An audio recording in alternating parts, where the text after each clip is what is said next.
Welcome everybody to another episode of Halton Farms Chewing the Cud. Delighted to say Dave is back with us this week. So he's returned from his sunny hot climate holiday. Hello everyone. You all right, Dave? Yes, very Have good. a good holiday? Yeah, lovely. Nice and refreshing. Do you want to describe to everybody why you've got a burnt end of your nose, Dave? Well, basically I burnt my nose. That's it, Tom. And I was about to introduce that Tom is on with us again because when I tried to interview Tom last time, I could hardly get a word in and didn't manage to ask many questions. So Dave's going to have a go this time, asking Tom some questions. So they're going to have a little chat. So yeah, Tom has, believe it or not, he's been invited back. I don't know how that happened, but he got invited back. A lot. Welcome to Chewing the Cud, your front row seat to life on Halton Farms, here in the heart of Cheshire. I'm Karen Halton, farm owner, along with my husband, Farmer Tom. And I'm Dave Kirby, herd manager, ready to tell you what really happens behind the barn doors. From caring for over 800 crossbred cows to fine-tuning our daily routines, each episode brings you the stories, the challenges and joys of modern dairy farming. Whether you're a seasoned farmer or just curious about where your milk comes from, there's something here for everyone. So grab a seat in the barn, settle in and get ready to chew the cud with us, because there's always more to discover in the world of dairy. Halton Farms, British Farming Awards Dairy Farmer of the Year. I'm going to hand over a little bit more to Dave today.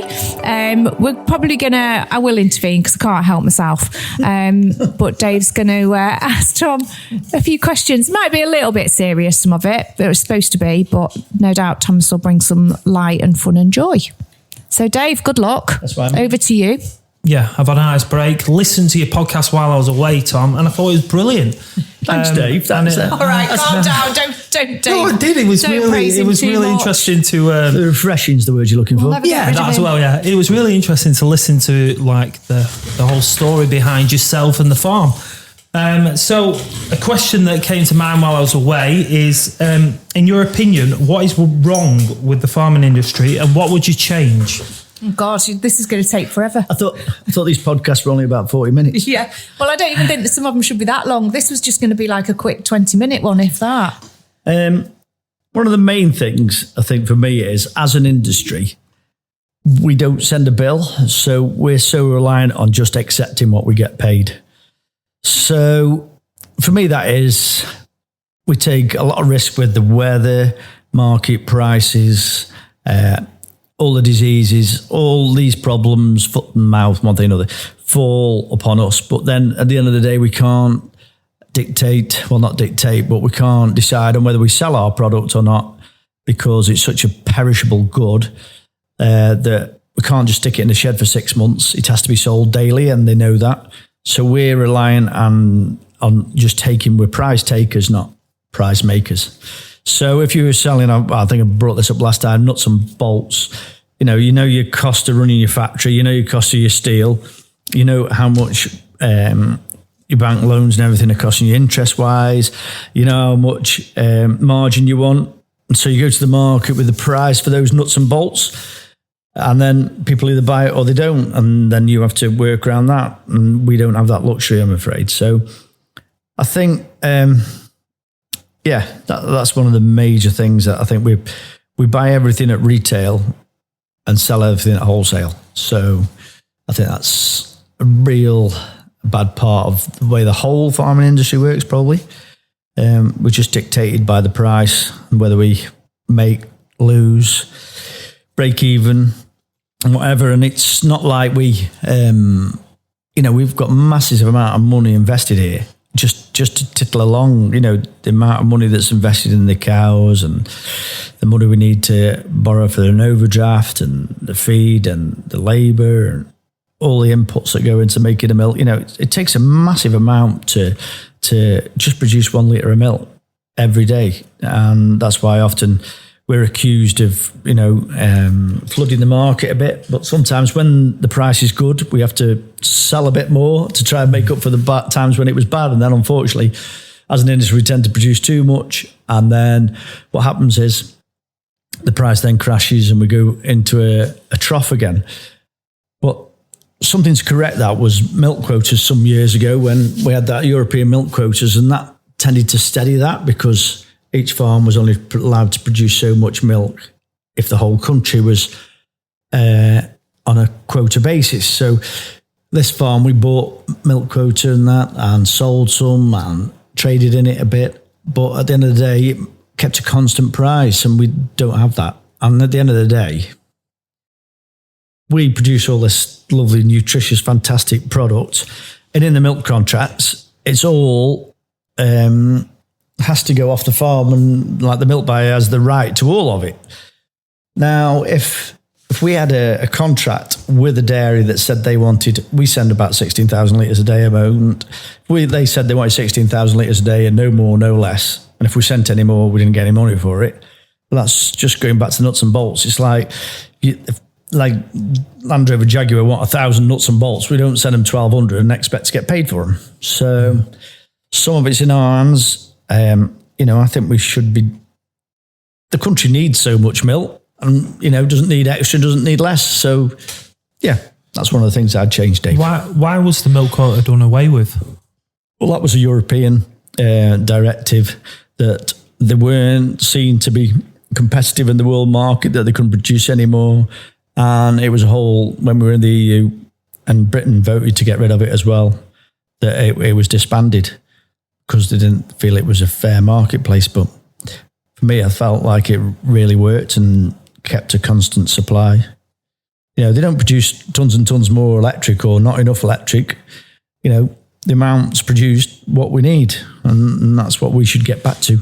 And at the times of year, we're getting, at the moment, milk, there's more produced in the spring because people turn cows out to grass, and because there's been poor returns on dairy farming, it's been cheaper to produce spring grass. So a lot of people have gone down the spring calving route, so they calve all the cows in the spring, so there's more milk. And then, like at the moment, there's about 5% too much milk at the moment. They've got no processing capacity for that milk, so it gets on the open market. So the average farm gate price at the moment is about 3p. I think spot milk's worth 20p at the moment because they can't find a home for it, basically, because there is too much. So there has been prices put in as a seasonality structure to try and discourage it, but clearly it's not strong enough because there's still more getting produced at this time of year. And for farms like us, this is a bit hard because we produce about the same amount of milk every day of the year. And then what happens is, because there's too much milk at the moment, after this spring flush, then they'll decide to drop the price. But the people that have sent the milk in the spring have had the benefit of it and don't feel the pain then later on. That's probably the reason to do it, is it, as well? The spring calvers, that'll be the reason why. Yeah, they do it because they miss the... They're trying to change the market, aren't they? Yeah. Something you always say, though, which is one of the reasons why we started. We were lucky in that with our milk buyer, and that's why we stuck with the milk buyer we were with, really, is they allowed us to do different things with our milk outside of what we supplied them. So obviously, what is it? Something like 99.9% of the milk still goes to the dairy. Still goes to the dairy, but that other little bit, in the whole grand scheme of things, it's a small bit of milk. We can use in the milk shack, so selling raw milk, pasteurised milk. We had a milk round in COVID, and they let us do that. So long as it's a two-way street, and they let us work with them, and they work with us and support us to a point. So long as the rest of our milk is a level profile and we keep them updated if anything changes. So they will let us sell direct to the general public, and they will let us sell raw in a lot of milk contracts, especially supermarket milk contracts. They won't let you do it at all. So we're very fortunate in that. That's why we choose to deal with County Milk. That's who our milk buyer is, and they are very supportive. We have had some real difficult lows with them, don't get me wrong. We've been through some very rough patches with them. COVID was a massive one. We lost a lot of money in COVID. The milk price dropped overnight, but they had that power in that they were a business who got affected by COVID, but they were in a position that they could pass it back down to their suppliers, which were us, and we had to take that knock at the bottom. So we're always pretty much at the bottom of the pile. So the people that buy from us, if something happens to their business, they make adjustments and changes, which then affects us, but we've got nowhere else to go. Apart from on farm, we have to start changing things. So probably laying a few people off, or holding cows, drying cows off earlier, so we're not producing as much milk, and we have to make all those kind of changes, which later on are very detrimental to the business, because then when they want the taps turned on again and they want the milk, and this isn't just county, this is a lot of milk buyers, when they want that milk again, they're like, where's the milk? And we're like, well, we've got to wait for the cows to calve, and you can't just give them a load of feed and suddenly a load of milk miraculously appears. It's not a tap. It doesn't work like that. It's a long process over a few years to change the milk quantities. So I wanted to get the connection back with the general public, because it was almost like we were selling milk on the internet. So people buy a parcel on the internet, they never see the person it comes from or everything. And we were a bit like that. So we never got to see the end user and felt unvalued, because we didn't get to see the people that were consuming our beautiful product. So one of the reasons was we started the Milk Shack with the first vending machine, which is nearly 10 years ago now, just to get people on the farm and get kids to see. And hopefully they bring their yummy mummies with them, so which is always a bonus. The problem is now with Dave around, though, those yummy mummies come stand looking for Dave in the milking parlour. Well, I can ride off the back of it. It's not a problem. Sometimes no problem. I'll say he's off today. Yeah. Anything I can do to help. Some of those ladies do like the older man now and again. Yeah. Usually they've got a lot of grey hair, though. But never mind. One thing Usually they're older themselves. One thing I've never actually thought about until you're speaking about it now is, how quick can the milk buyer change their mind on price? And how COVID, it was overnight. Yeah, that was overnight. Even though it was a legally binding contract, they said, what we're going to do, we can't pay you this, and that's the end of it. Because the thing is, they were protecting their business. If they go bust, we've got nowhere to send the milk, have we? So they could say to you, tomorrow we're going to make the milk price 20p a litre. Well, legally now there's a new contract coming out. They have to give you 30 days notice. And if it's downward, every time they change that price, it triggers off a time when you can give them notice to leave the dairy now. That is bonkers. Yeah. But most milk contracts are 12 months. So unless they give you I think it's 3 or 4 months then, somebody will correct me. Once they give you a price difference one way or the other, that triggers it. But basically, it's a little like Dick Turpin without the mask. But they're protecting their business as well. Yeah, but how do you protect yours? Well, we'd have to, say all of a sudden our buyer was really poor price consistently and weren't looking after us, or something was wrong. Say a buyer came along that offered a really great deal and a good price. Do you know what? What would we do? We'd probably leg it. If it was a case of we'd force majeure. If it was a case of we were going to go under, which we did with a milk buyer some years ago. Years ago, yeah. We had to run. So you'd run and then just hope you're not going to get sued. And if you are going to get sued, just hope you've got a damn good case when you get to court. If you're doing it for all the right reasons, what is it? What's that? Ask for forgiveness. Better to ask for forgiveness than permission. Beg for permission. There'd be a little bit of that going on. I've never thought about it until now. Like they could change their price tomorrow, and in 30 days, you've got 30 days to make all these amendments. If the price is going down, right? So it sounds. How can I describe this? So if the price is going down, that's usually like a bad case scenario. So that's going the wrong way. Nobody else is going to want your milk. Yeah. Because if the price is going down, there's too much milk about. So they've got you both ways, really. They know they can do that because they've got the strength that the market's on a downward turn and nobody else wants your milk anyway. So, well, they could work together, couldn't they? Go let's all just drag the price right down. I'm sure there's a few meetings in pubs that some of these dairies have. And that's a massive problem, because in farming, not many farms come together and go, let's not give them our milk. Well, we're very bad at that because that's why cattle markets work, because everybody wants to go and be the one that buys the most expensive something or other. So we're not traditionally very good at clubbing together like they do in France or somewhere. We had a altercation with a dairy once over it. Everybody felt the same. So we called a meeting. There was 18 or 20 producers. So they all turn up to the first meeting. Next meeting, 9. Next meeting, 5.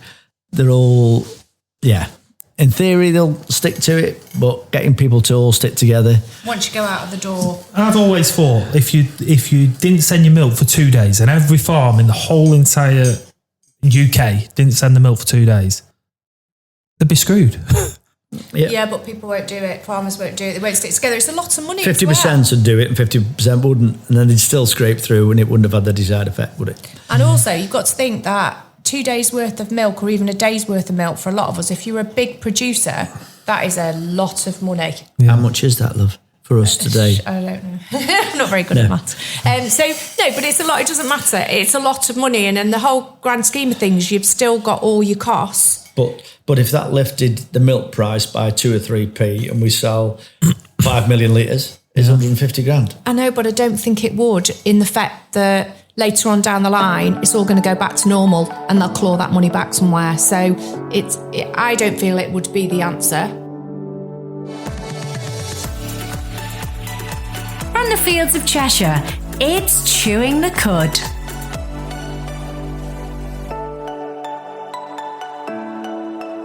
One thing I was very shocked to hear, Tom, is that if you were given your time again, you wouldn't go into farming. Now, for me, you're a bit of a role model, if I'm honest. Thank you, Dave. That's much appreciated. Because I've been in this industry now 24 years, and I've not worked for anybody who is as like happy and jolly and comical as yourself, and actually makes work, a good place to be in. And without getting emotional, same opinion, without getting emotional, it is you've made a big difference for me, and I was shocked to hear that when you say you'd prefer to be a builder. Well, no, it was a plumber and a second-hand car salesman, Dave. I was going back to the yummy mummies again. Thanks, Dave. Yeah, I appreciate that you've noticed. Not many people do that. I am so passionate about this, and that's the only reason I've made it work, I suppose. It's like any job. Anybody that's listening to this, if you on a Sunday night are dreading going to work tomorrow morning, like I used to be when I was at school, it was a Sunday night and I got to go to school on Monday and do my homework because I hated it, and this and that. Just step back and think what you'd really want to do. So I've done it because I knew no different at the time, and I've loved it, and I'm so passionate about cows, love cows. And that's why I'm a dairy farmer, I suppose. I couldn't be an arable farmer, or, we did sheep for quite a while. I'm like I put in before last one, I'm very animal orientated. So I've loved working with the cows, and I'm so proud that we produce a fantastic product. But for me, the plumber thing, and that was because the amount of money again that we've got invested to earn a living, because that's all me and Kaz have done. We've put money into a pension, as in the farm, and we've earned a living. We haven't, drove around in Rolls Royces and had masses of fancy holidays and that.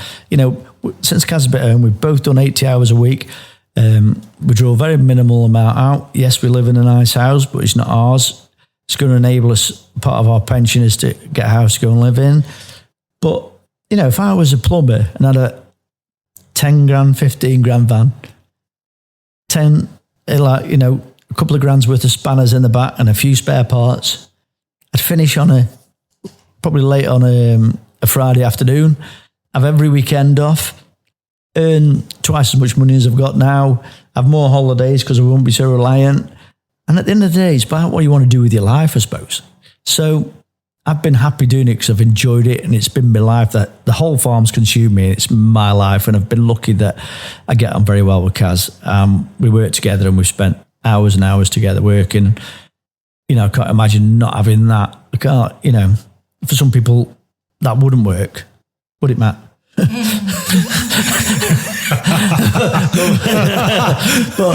but for others, it's like my dream is to work with Kaz and be at home and see so much of her and come in and wait on her hand and foot with coffees in the office. That's why I was put on this planet, apparently. Yeah, but to look after me.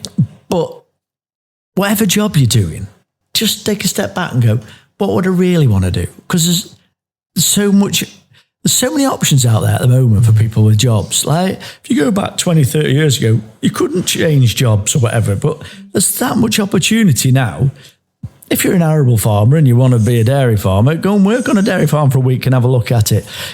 We do, this really usually finds out, we have a trial day. So if anybody wants to come work here, we have a trial day. First, do they turn up on time? And secondly, do they turn up at all? Because half of them don't. Yeah. When you explain everything, oh, yeah, I'd love to work there. Yeah. Well, clearly, there's two things that they don't really want to do it. And then, going back to the milk shack and selling the milk from farm, that's give us masses of opportunity to get people interested in agriculture that have never thought about it. The Open Farm Sunday we did, we had a real success here that do a lot of HR and recruitment for people and that.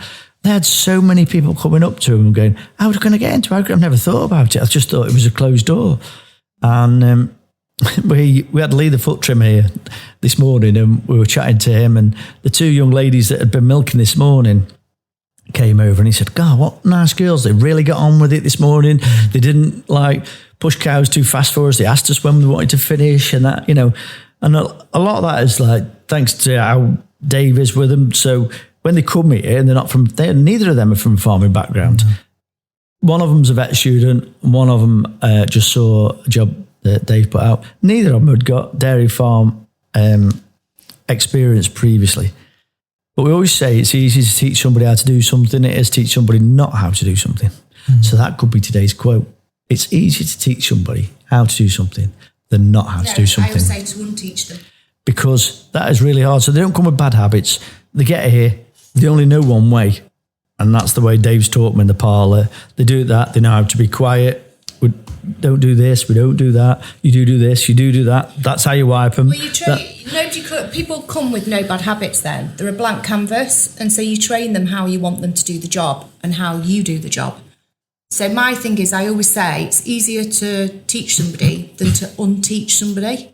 So we've had it in the past where we've had people, I had a herdsman years ago with loads and loads of experience, years of experience, but part of his experience was he was quite rough with the cows. And for love nor money, we've had to do it. I could not get it into them not to be so loud and noisy or aggressive, or just let the cows flow, let them come into the parlour, don't say a word, just be quiet, leave them to it. I just couldn't get them to break that cycle. For love nor money. And in the end, one got sacked, and I think I bullied the other one until he handed his notice in, basically. Because he was bullying my cows. So I bullied him. This goes back again a little bit to milk contracts. I wrote this down before we started. So Dave was talking about, how do you get a milk contract? How they can tell you this. Milk contracts, unlike the supermarket ones that have been on a lot better price than us for the last 10 or 12 years and that, basically got a milk contract on their postcode. Nothing else, nothing more. So they produce milk for Muller. And if you were in this postcode, you got chosen for Tesco. If you were in this postcode, you got chosen for Sainsbury's. If you were in this postcode, you blah, blah, blah. And then what they did was try to change those producers to what ideally those supermarkets wanted. So they wanted them to be good at feet. They wanted them to be good at fertility.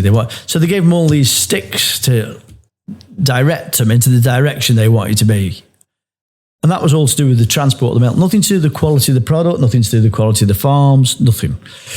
So for me, if you could change something is, they'd pick farms for contracts on their merits, what they're already doing. So we're doing all the things that these supermarket contracts want you to do. Not because we've been hit with a stick to get there and dragged down the lane kicking and screaming and moaning about it because they don't want to do this, they don't want to do that, because they forget about the money they've earned over the last 12 years extra. Go and find the farms that are doing it right in the first place. That, for me, and reward them for it. Don't reward the ones that you've dragged them up the farm drive kicking and screaming because they don't want to do this, they don't want to send their figures in. They've got a lot of the fertility figures and vet figures and that, if it wasn't a problem, they wouldn't have a problem at sending them in, would they? So it's been, they've rewarded the wrong people for me. Yeah, you should be, the best contracts should go to the excellent farmers. And there is, like in any business and anything you do, you'll get your top tier, your middle tier and your bottom tier that you have to drag along and probably will never come to the table and be great. They just kind of get by. So really, I always think we should have farms that are excellent, and they should be the ones that lead the way and have the best contracts, because then that's how you get everybody to step up a gear rather than having to force them to step up a gear. For me, it could be as easy as farm assurance. So when you do your farm assurance, instead of passing or failing on this, you should have a score. And then what they could do actually was go and cherry pick the ones with the best score, which would then naturally push the people up the score ranking. When they did farm assurance, it's meant to be completely independent. They could have a scoring rating, and they'd go and pick the ones that were higher up that league. And, For those people that don't know, what is farm assurance, Tom?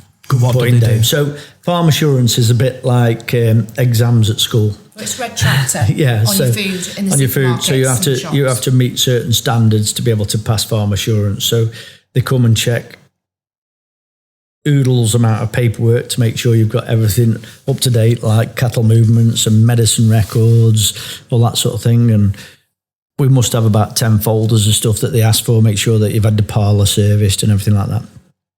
And then what we usually do is we take them round outside first, just to prove that it's not all about just the paperwork that we've got right. So they have an idea then when they come in that, these are, they know what they're doing. They've got a good chance of passing this, rather than the other way around. Anybody can do paperwork. Not everybody can run a very high welfare cow unit. Day in, day out. Because that's the other thing for me is easy. You just tick farm assurance is one day in 18 months. So you can rush around the week before, get everything tidy, do all your paperwork up to date, everything. And the next day, after you've had your inspection, you can go back to your lazy, sloppy habits that you were before. So for me... Your cows will tell you if you've got good practice. For me, the ones with the lower ranking, it's a bit like dairy inspections now. So we have a dairy inspector that comes, and we have to have him a lot because they're selling their own milk. But he knows which farms to go to more regular than not to. So some... he'll go to every 6 months.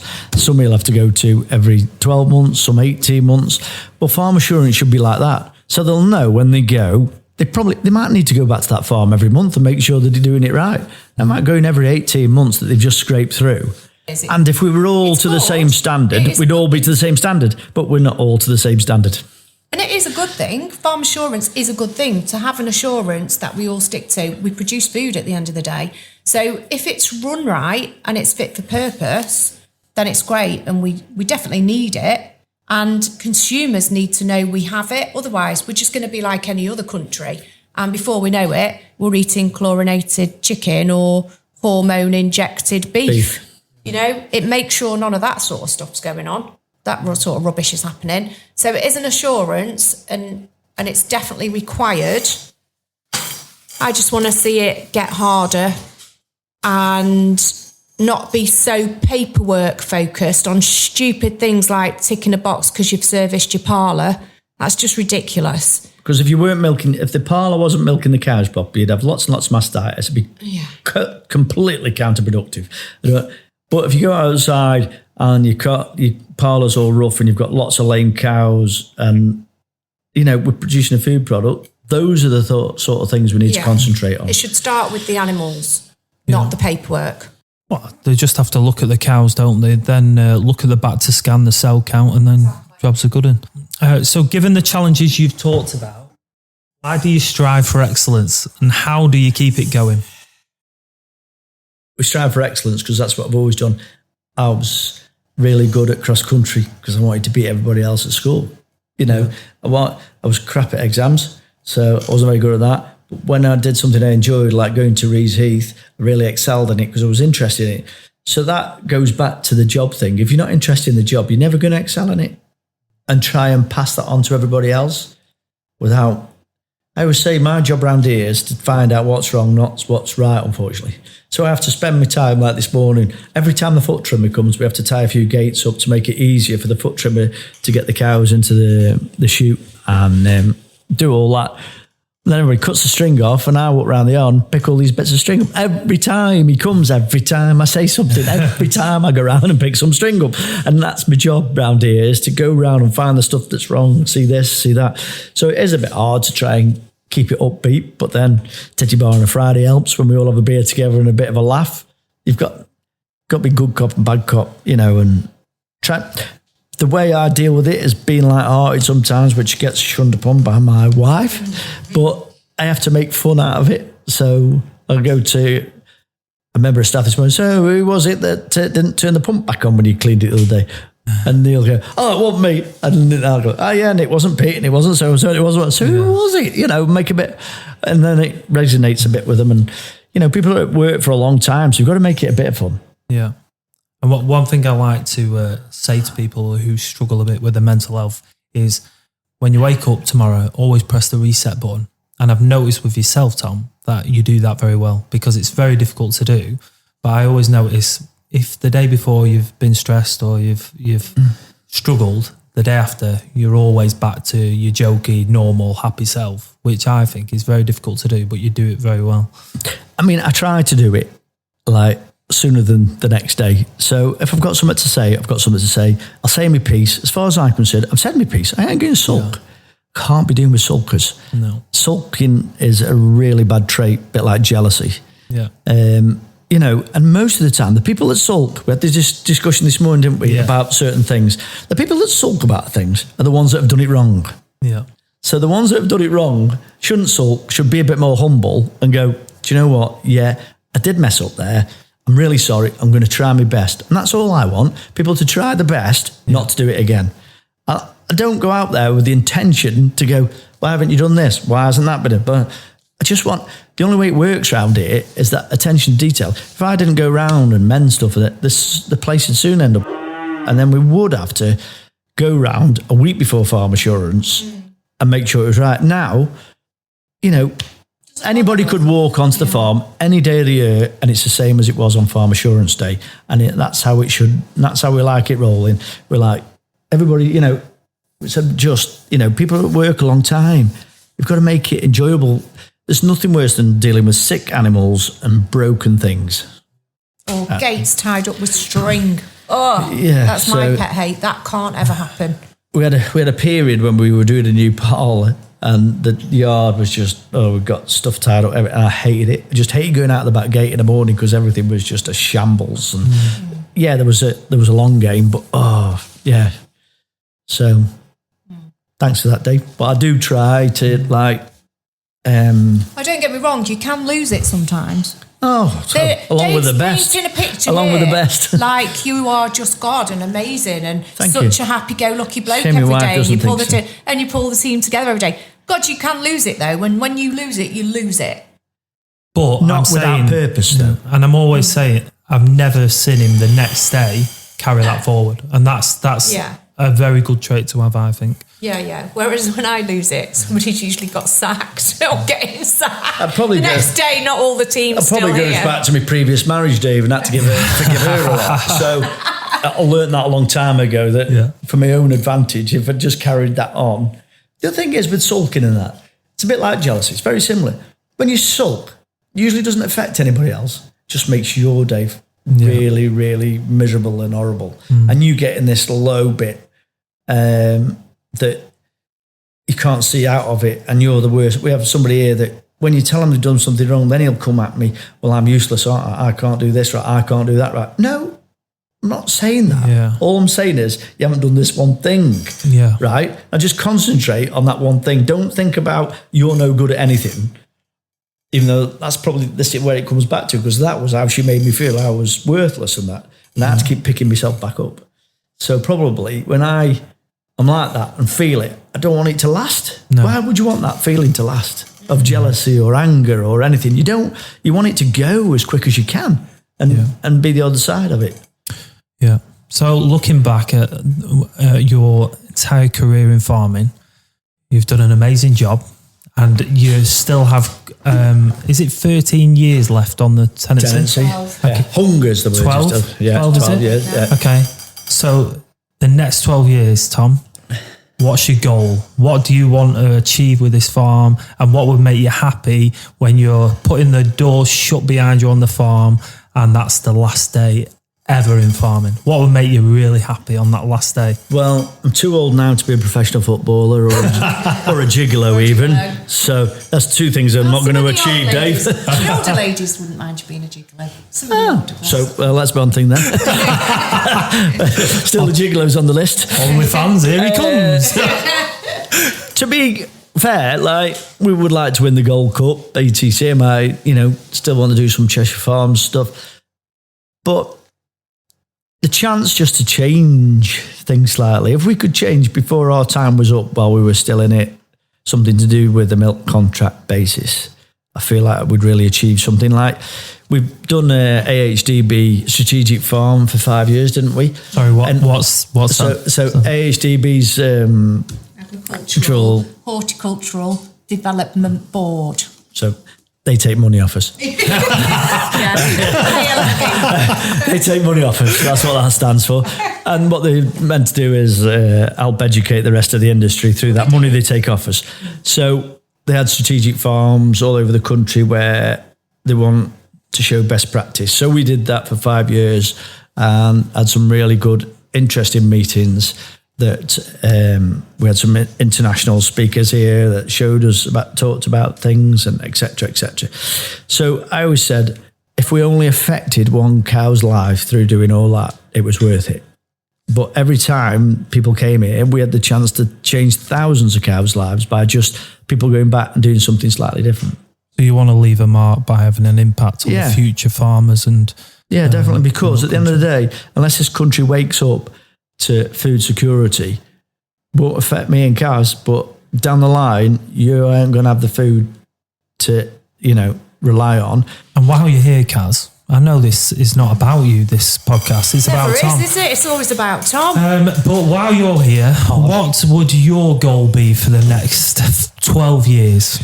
Is your goal the same, or do you have another viewpoint on it, or what would your goal be? I agree with Tom. Definitely. Twice in a day, that is. Yeah, it doesn't happen very often. He usually agrees with me. But on this occasion, I agree with my husband. Put that down in the diary. Yeah, write that on the calendar. Yes, I do agree in that I think education, and I don't think farming as a career is taken seriously enough in our education systems, and especially in younger age group schools, rather. It isn't really talked about where your food comes. It's starting to come, and it's going to happen, and it's got to happen. But I don't think it's pushed as a career for people that either don't live in the country or aren't born into farming or don't know somebody that works on a farm. If you're in an inner city school, it's never given to you as an option. Unfortunately. But as farming's changing and technology is changing and a lot of technology coming into farming, there's lots of jobs for those kids that are interested in technology. It isn't just about, we don't go out and work the fields with our bare hands and horses anymore. That's not happened for a very long time. It's a little thing there, right? So it's about me now. No, he asked me the question. Most neurosurgeons, parents aren't neurosurgeons. How do you know that? It's a fact. Look it up. Where did you get that I checked it this morning. Google's never wrong. Right? So they get that interest from somewhere into it. So they'll be doing general medicine, and at some point they decide to specialise. So just get an interest in whatever. It's not just about farming, it's about any job. Get an interest in something that you really want to do. Because I feel people have lost that. That's why people don't do a job for as many years as they used to, because they don't really enjoy it. So they go and do something else. So get a job that you really enjoy. And I think we need to say as a disclaimer, Tom's opinions are Tom's opinions, and he doesn't fact check much stuff, but it is his opinion. And when he gives you facts and figures, it's Tom's facts and figures. Okay, so we also need to do a disclaimer about that. So I think doing something in the education system for agriculture is really important. And probably we get so wrapped up, don't we, in the day to day and doing everything we do and the attention to detail we've got. You have to be on it all the time. And I try and do lots of other things, like I work, I'm on the council for the RABDF, the Royal Association of British Dairy Farmers. I'm also a trustee on another 2 charities, which is Bridging the Gap. And that's not a farming charity particularly, but we do see a lot of younger farming people coming through that. And then also for the agricultural chaplaincy, I sit on their management team. So I try and do lots of things, but I also feel I can never just dedicate a lot more time. So probably going forward for those last years, maybe it'd be nice not to be as stuck in as manually on the farm as I probably am and always have been, and sort of dedicate a bit of time to something outside of it that can help leave farming in a better place when we leave it. Stay tuned. Our herd has plenty more to say. Can I do my quote of the day now? If you wouldn't mind. Okay, it is a quote. Although you did do one, you stole my moment. Thank you. Why? Well, I'm going to make a statement. Why is your rear view mirror smaller than your windscreen? Does anybody know? Yeah. Well, you're reading it, that's why. Because you're meant to look back, not stare. Very Do you good. like that? So you're not meant to focus Well done, on the Dave. past. Good quote, Dave. We're only supposed to glance at the past to make sure we probably don't repeat the same mistakes. To be honest, it's a good life story, because if you sit looking in that rear view mirror too much, catastrophe is going to happen. Yeah. So you should be looking forward, and only now and again look back what did happen, look what's going to happen and what you're going to change. God, that's a bit deep, Farmer Tom. There ended the lesson. He's left his trademark. Halton Farms is a dairy farm based in the heart of Cheshire, milking 500 cows and calving all year round. We love what we do and invite you to pop down to the milk shack anytime to have a look around.